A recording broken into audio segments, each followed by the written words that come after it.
இருந்தால் இஷ்டப்படி ஜீவியம். மேன்மை முதல்ல அறிய வேண்டும்.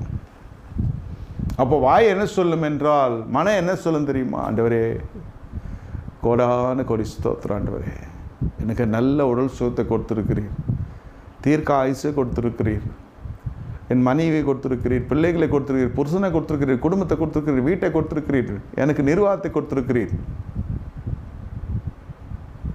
எனக்கு என்று ஒரு கையின் பிரயாசத்தை கொடுத்துருக்கிறீர்.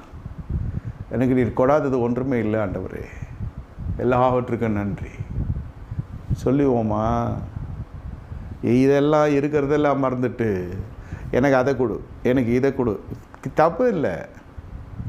இப்படியே கேட்டு கேட்டு கேட்டு கடைசியில் கேட்டு முடிஞ்சோன்னு அவன் ஏஞ்சி போயிடுறான். வாங்கி அவன் கேட்டு முடிச்சோன்னு அவன் போயிடுறான்.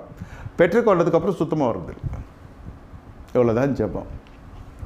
இங்கே அப்படியெல்லாம் இல்லை. தேவ நினை